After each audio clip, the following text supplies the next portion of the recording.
देखो, हम लोग शुरू से मतलब जब से पढ़ना लिखना शुरू किए हैं, हम लोग एक चीज जानते हैं कि अगर हम दो में दो को जोड़ देंगे तो कितना आता है? 4 4 आता है ना? Yes sir.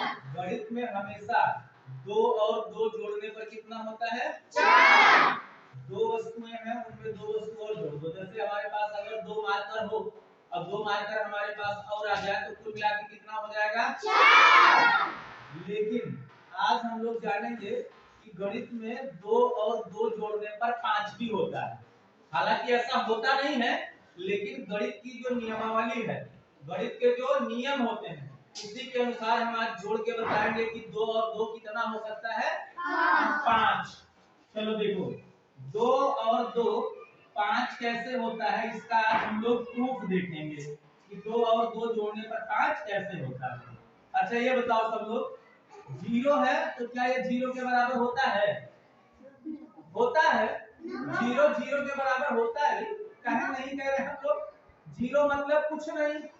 आमतौर पे जैसे हम कहते हैं हमारे पास 0 रुपए, तो 0 रुपए का मतलब कोई रुपया नहीं है ना।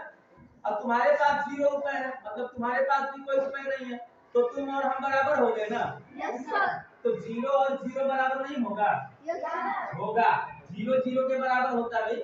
ये भी वही 0 है और ये भी वही 0 है, तो 0 0 के बराबर हो जाएगा ना? Yes sir. अब सुनो, अगर हम लोग 5 में से 5 घटा देंगे कितना आएगा? 0 ना। मतलब कोई भी संख्या हो, अगर उसमें से हम वही संख्या घटा दें तो उसका मान कितना प्राप्त होता है? 0। तो क्या इस 0 को हम लोग 20 माइनस 20 लिख देंगे तो सही है? 20 में से 20 घटाएंगे तो 0 मिलेगा नहीं मिलेगा?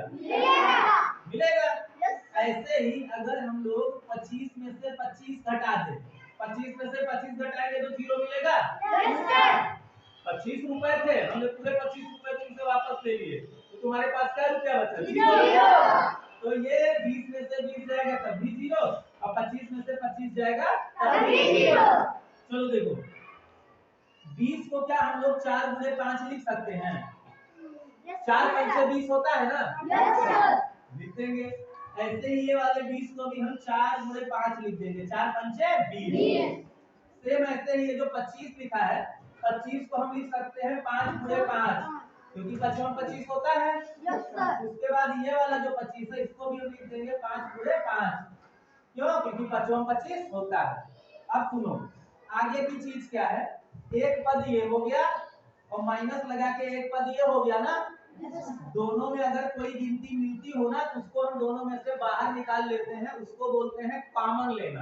तो यहाँ भी 4 मिल रहा है, यहाँ भी 4 मिल रहा है, तो 4 को हम ले लेंगे बाहर, तो यहाँ से बचेगा 5 और माइनस करके यहाँ से बचेगा 5, यानी कि हमने दोनों में से 4 ले लिया कॉमन, बाहर आ गया।